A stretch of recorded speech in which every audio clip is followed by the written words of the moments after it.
cyose. Ibi byose byahurira ku kintu kimwe: ku cyumweru si umunsi w'abantu gusa, ni umunsi w'ibintu bitayoborwa n'abantu. Abahanga b'amateka y'ibanga, abasesenguzi b'inyandiko z'ikuzimu n'abashakashatsi ku mihango y'ibanga bavuze byinshi. Bavuze ko hari abemeza ko ku cyumweru aricyo kimenyetso cy'uko abantu bagengwa n'imbaraga batabona, kandi ko imihango y'amadini yagiye ihinduka igamije kudahishura uko ibyo bintu bimeze.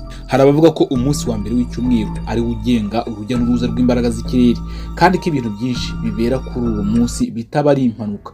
Intambara zatangiye kuri uwo munsi, ibigabanywa by'ubwami n'ihinduka ry'amateka. Abandi bavuga ko umunsi w'izuba ari umunsi w'ukuri kw'ibanga kwahishwe ku bushake, kugira ngo abantu batamenya imbaraga zabaturukaho. Hari n'abavuga ko izuba ubwaryo rifite ubushobozi bwo gucengeza mu muntu imbaraga z'umwuka. Ku cyumweru, ubwo izuba riba rihagaze hejuru mu buryo bw'amateka ya kalendari y'umwijima, nibwo imiryango y'ibanga y'abami b'isi yose yakoraga imihango yabo ikomeye. Kuki noneho ku cyumweru hakomeje kuba umunsi w'ibanga kugeza n'uyu munsi wa none?